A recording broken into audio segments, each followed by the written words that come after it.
Thanks for the great introduction, guys, and it's a pleasure to be back. Um, yes, well, last year, 2023, I went back out and played some shows, which were my first shows since 2019. And that was a great experience coming out to Music and Sky and meeting so many of you, but not you, Dr. Bear. That'll have to be reserved for another time. And hopefully I can come and visit that alchemy lab sometime as well. That would be Yeah, amazing. that'd be a blast. Love to see you out here.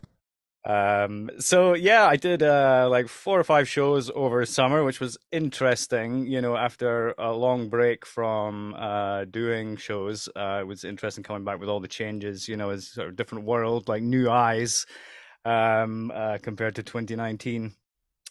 But and new music, which of course I had a new record come out in December, Nostalgia EP, which just 3 weeks ago, but it's already last year's music. Um, but so I've been getting that out. But yeah, in the background for the last sort of year and a half, I've been working on a book. Um, Now I've been I've been outspoken about some things over the last few years. When I've needed to say something, I've said it, but I tend to be not very good at persisting with the message. I don't like repeating myself. You know what I mean? I'll just make a big statement, says everything, and then I say it once Right. and then I leave it. That tends to be where I'm at. But so I wrote some pieces for the end of COVID to kind of set the record straight on my views on virology and how because a lot of people are coming to understand that virology is not this like hard science, but it's actually very theoretical and confusing. Shocking. Yeah, and so I kind of came to virology quite late in the game, right? Because I was looking into physics and all this other stuff, which is like a lower level, like a smaller scale than virology. But with all the stuff that happened in 2020, I started to see the sort of bigger picture, how virology is sort of built on another theory, which is like evolution, basically, and evolution is built on the theory of heliocentrism and gravity, and these are built on the theories of atomism, and it's just like this stack of theories that goes back through history for the last several hundred years.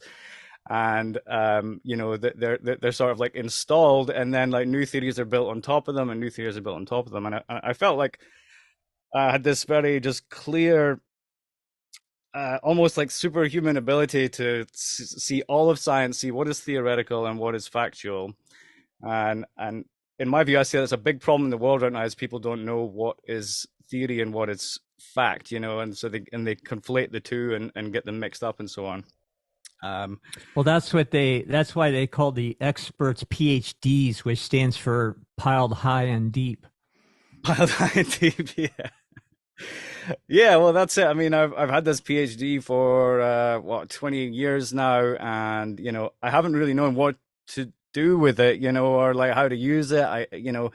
And so I don't really use the title all that much. But I guess I've come to realize in the last few years that, of course, credentials are not everything, but they are something, and it's just a morsel because there's millions of PhDs, right? So it just gives you a morsel of credibility with which to talk about your subject, and at the end of the day, I haven't talked about it a great deal because I've been busy with music and art and various other things. But I've been researching in the background and I've been getting clearer and clearer about uh, all science, the philosophy of science in general, and my studies in alchemy sort of brought me to a point where I could see where alchemy and science overlap, that's the truth, right? And then everything else that's theoretical, it's like a Venn diagram, everything else that's theoretical just gets pushed out.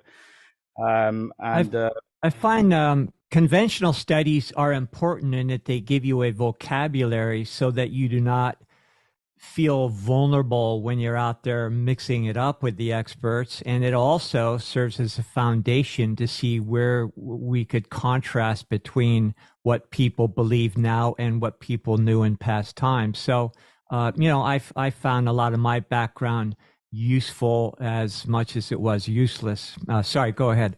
yeah, no, you're right. I mean, there's you, yeah, the learning process is useful, the discernment, the analysis, all these things. Like, even though you may be looking at knowledge which later turns out to be of no use to you, you exercised your intellect in the process of kind of learning it and unlearning it. I say sometimes we don't learn anything except how much of a fool we were, right? It's like we just like, I didn't learn anything, but I learned that I was a real fool for believing that stuff. But no, so what I mean, I think where alchemy runs into resistance in the modern time, it's all about atomism and the atomic theory, because it really that challenges the theory of ether, or the reality of ether, at the fundamental level. And so what we see is like the reality of ether, fire, earth, air, and water has been replaced or overlaid with an atomic terminology.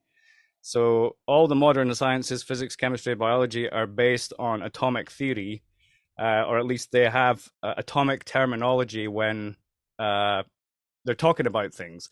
So, for example, chemists will tell you that they're making molecules, but they're making liquids, right? They're making liquids and salts. You know what I mean? And you know, it's just they'll be like, oh, I just made this molecule, but you know, they got a liquid, they mixed it with another liquid. They're making liquids, you know, but they'll talk about making molecules, and you know, we see this kind of They're atomic terminology mixologists. in everything. Sorry, sorry, I'd call them mixologist. mixologists. Yeah, yeah. So, you know, chemistry is good, and they may do good science by, you know, measuring everything properly and mixing things properly and doing really good practical science. But the theoretical story that they tell you about what's actually happening is based in atomic terminology and atomic jargon, you know, bonds and all this stuff. And I've just found over the years that all that stuff just comes out in the wash. It's no use. It's just like a lingo, a way of thinking about what's going on inside the material. But actually, no one's actually working with atoms and molecules. People work with liquids and solids and gases. You know, all chemistry is liquids, solids, and gases. You know, and heat, of course, fire, light. But the molecules are just these models which kind of encode the properties of the substance in a, you know, a visual representation or so on. And you know, in the periodic table of the elements, for example, there's no elements. There's no fire, there's no water, there's no air, there's no earth. So one of the things I want to get to the bottom of, why are the elements not in the periodic table? Why is hydrogen and oxygen considered an element, but water is not? And you know, what I found there is, I mean, it goes back to the 17th century. Essentially, the definition of the word element was changed from being like a sort of rudimentary and widely available substance like water or fire or earth, to being a purified substance. You know, so the definition of a chemical element is a purified substance. And, you know, hydrogen and oxygen are created from water and electricity. You know, water is not created by hydrogen and oxygen. Now, maybe you can, if I'm wrong about this, you can tell me more, but I've been trying to find an example of someone making water by mixing hydrogen and oxygen together. It's a con, you know. So Cavendish was supposed to have done it back in the 1700s. He did an experiment where he put some hydrogen in a bottle and then blew it up. And then there's some drips of water on the glass. He says, well, that's because the hydrogen and oxygen fused together to make the water, but it's just condensation. Like, you can do it now. It's just condensation from the explosion that happened. You know, the rapid change in temperature and pressure creates condensation on the glass. But based on that experiment alone, we're told that hydrogen and oxygen can be put together to make water, but it can't, because water can't be created. And so hydrogen, Cavendish didn't have a name for it. He just called it inflammable air. So Cavendish was responsible for making the word flammable mean the same as inflammable, right? So think how many accidents might have happened in science labs as a result of that, for example. But so he just called it inflammable air, and then someone else, as Lavoisier, came along and named it hydrogen, which means water generator. But here's the thing, it doesn't generate water. Like, you can't make water with it. So hydrogen has been named as this water generating atom. And my theory is I think hydrogen is actually just ether. Hydrogen is ether. They've renamed it into hydrogen, but even in physics and chemistry, they tell you everything's made from hydrogen because it's the smallest atom. So if everything's made from hydrogen, then it's like saying everything's made from ether, right? It's the smallest atom. It rises up the fastest of all the elements or all the gases. Hydrogen goes straight up, you know, into the canopy, and hangs around. And um, I've been trying throughout this process to find any evidence that hydrogen and oxygen can be like smashed It's together into water, but it's all pretty intuitive, really. And it's hard to imagine that some of these brilliant minds just can't sit still for a second and think things out.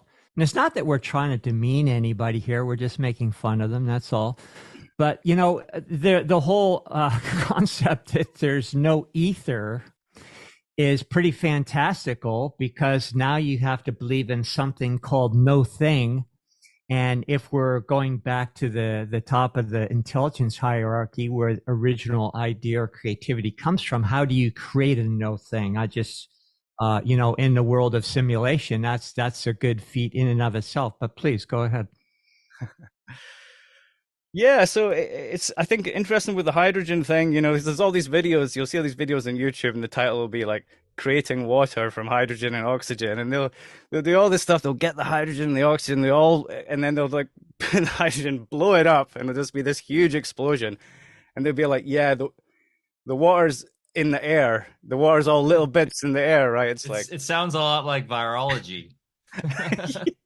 Take the snot out, add a bunch of gunk to it, throw it in the thing, spin it, Well, kill it, and then pull it out and dry it, and then throw some, electronic light beams at it, and then you see particles and go, see, those particles were there.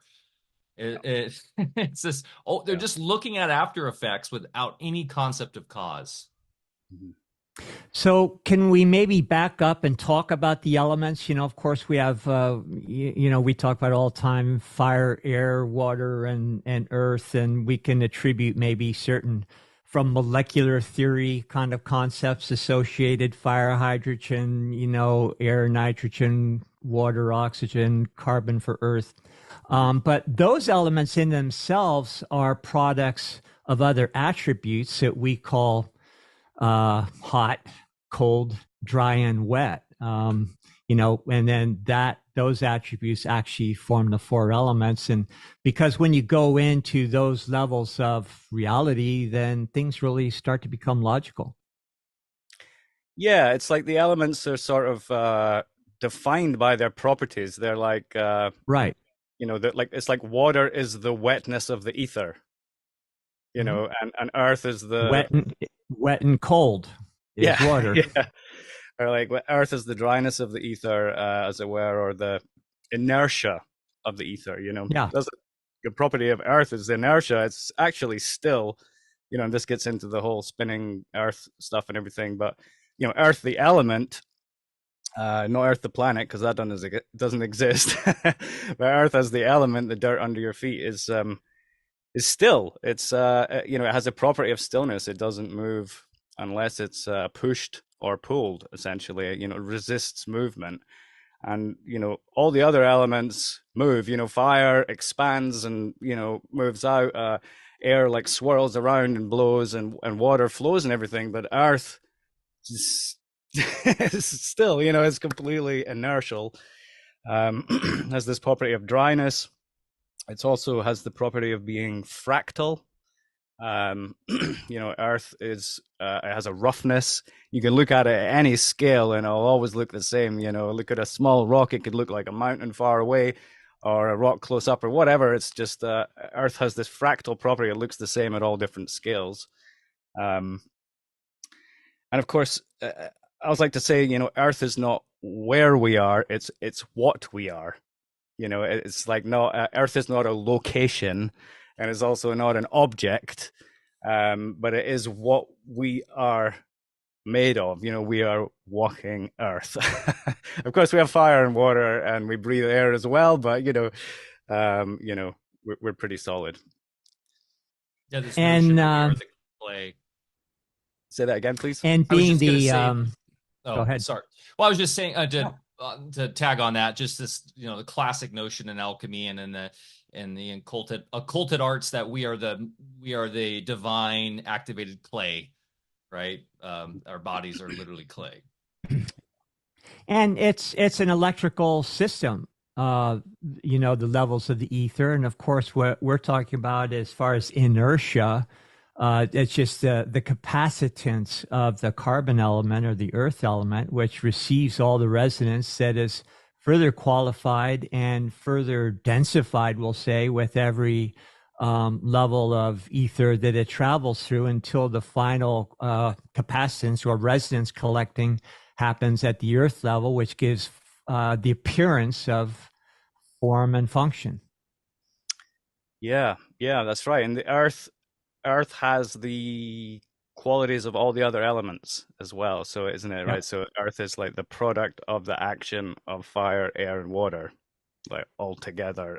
It's like the offspring of the sort of mixing of the other three elements. Yeah.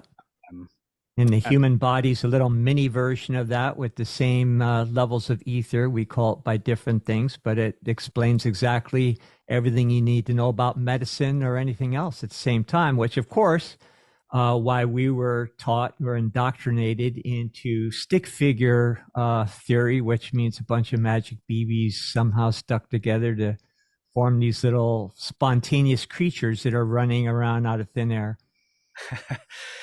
yes, yeah. So yeah, so this is when I did the talk for the end of COVID, I used the Tower of Babylon as a metaphor, so that kind of spiraling tower with its different levels and so on, as a metaphor for modern science. Um, and at the bottom of it all is the atomic theory. It really, I would say all physical physical theories are based on the theory of the atom. And we see that. It was one of the first things I remember in my physics class, was noticing the similarity between the solar system model and the atomic model. It's incredibly similar. You're like, the sun obviously corresponds to the nucleus. We're told that it's a nuclear system, the sun. And then we have the planets going around it in these orbits, which correspond with the electrons and everything. And, in some ways, the solar system is an atomic model of the sky. It's a model of the sky based on the model of the atom. And so, heliocentrism does come out from atomism, but there's a theory in between those, which is the theory of gravity. Now, gravity, obviously, the solar system theory is based on the theory of gravity, but the theory of gravity is based on the atomic theory because it's ultimately said to be a force is emanating from atoms as a consequence of their nucleus. And so, so when we really want to get to the root of all this, we have to look at the atomic theory, which goes back to Democritus, like ancient Greece and everything. And it's gone through many different flavors and shapes. There's been all kinds of different like atomic theories over the centuries. But in its latest kind of form is like quantum physics, basically what they call quantum physics, or nuclear physics as well, which I study in particle physics, and all these kind of things. They're like the latest flavor of atomism. And so, yeah, I've just been really trying to get to the root of why this is, well, first of all, debunking much of it, trying to get through, are people actually working with atoms, in molecules? Is there really a nucleus? Does the atomic nucleus even exist? And all this kind of thing. So really just getting to the bottom of all that and trying to understand, yeah, just all the science that's been built on these assumptions and how it all relates. So that's really what the first part of my book is about, is like breaking all that down. And I'm trying to do it at a philosophical and a general interest level as well, by the way. This is not supposed to be a rebuttal to academic physics and all their because that would be boring, I think, for the majority of readers, right? It's at a philosophical level, I think, a level that people can relate to. And as I say, I have to do this first before I can teach people about alchemy. I have to explain why the science of the modern age is wrong, and where it's wrong. Can I So go go ahead? ahead. Oh, you go. No, please. No, you. I was going to ask because obviously it's fundamental to countering atomism and having a medium, right? What we call the ether. Um, the modern science will make the claim that the Michelson-Morley experiment thoroughly showed that the ether doesn't exist. Do you tackle that at all in your book, and how that relates to also spinning ball and everything? Because there are quite some important takeaways from that experiment if you start to look at it towards the idea of being on a stationary plane versus on a spinning ball.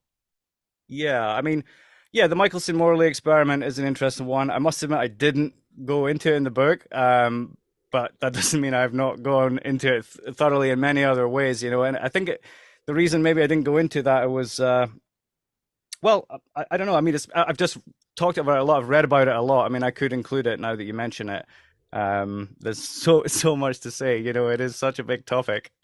Yeah. Um, and I've approached it from many different angles. But yeah, with the Michelson-Morley experiment, I mean, the idea is that well, they're assuming the Earth is moving when they do the experiment, right? So that's essentially the problem with the Michelson-Morley experiment.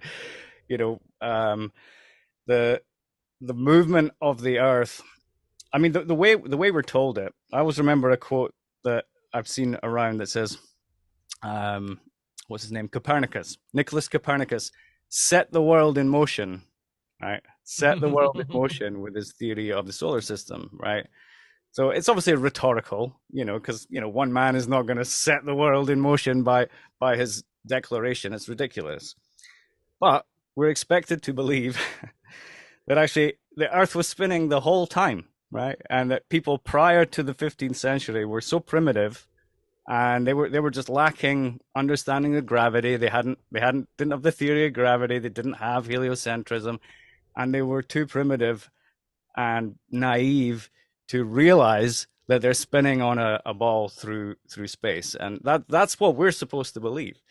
But actually, what happened with Copernicus, you know, actually all that changed was the opinion of the clergyman, right? Because it was a Catholic, it was a Catholic doctrine, and it was heretical for like 200 years or something. And then eventually they're like, you know what? It's all right. It's all right. Let's start teaching it. And now we're like, some 150 years or so into this heliocentric theory being taught in schools all over the world. And you know, all because of this Copernicus guy came up with this theory, and the clergymen decided it was believable, and they were going to teach it and everything. But, the Earth didn't start spinning. You know, it's kind of the way it's taught to us. It's like long ago it was like stationary, and then a guy came up with a theory, and then the world started spinning, and now we all live on this spinning world. But actually, either way of looking at it is ridiculous, because there's no spin. And you talk to pilots about it. It's like literally any pilot with a basic knowledge of classical mechanics knows fine well they could never land on a spinning ball. I mean, it's just it's ridiculous to even think about landing an airplane on a spinning ball. The forces involved would just throw it right off. I mean, even walking on the outside of a spinning ball, life on the outside of a spinning ball is just impossible. And I think loads of people have like shown this to be the case. And the only way you can sort of make it work is with this magic sauce called gravity, which just fixes everything and stops us getting, hurled out into space. As Yeah, I did flight training myself, getting a pilot's license, and I don't remember them telling me to anticipate the spin when I was landing or taking off. I also, when I was up at high altitudes, don't remember seeing curvature, but Maybe I was just missing something. Yeah. I mean, I started looking into the flat Earth stuff back in like 2015, 2016, and obviously I reacted to it the same way as everyone else does at first. You're just like, wow, that's crazy. And then the more I thought about it, I thought, well, I don't really know. I mean, I've never seen the globe. I've seen pictures, but I've never seen, I've never actually seen evidence of it. And I don't, we don't feel like we're spinning. I mean, even mainstream physicists will tell you there's actually no way. People like Brian Cox and that, they'll tell you that there's no way to test whether or not you're actually moving. There's no way for us to know. It's only by theory that we know that we're moving, right? So they'll even tell you there's no way that you can physically prove it. So yeah, with the flat Earth stuff, I mean, you have to kind of come into a position of neutrality, which I had no problem doing. I was just like, okay, I'm going to be neutral now, and then I'm going to look at the evidence for and against the spinning ball Earth, and I did, and then so of course, what happens? You start pouring through all the evidence, and you eventually realize that you've been completely duped, and like the penny just drops, and for me, this happened back in 2016. And it's like they say that no one ever goes back, right? There's no once you know that you're not on a spinning ball, no one ever goes back to believing that they are on a spinning ball. I mean, why? Yeah, why would you? Yeah. It's Well, the flat Earth is another synthesized pejorative, like conspiracy theorist. And those of us that have investigated deeply and found that the narrative is largely lies. I mean, that's all you need to know. I don't know what shape the Earth is. I've never seen it. I do know for a fact that they're telling a bunch of whoppers. So that's a good starting point, I think, just for any kind of legitimate investigation. We're not making claims. We can just prove that other people are lying. And then, of course, the next question is, who are these people and why are they lying to us? mm-hmm. Yeah.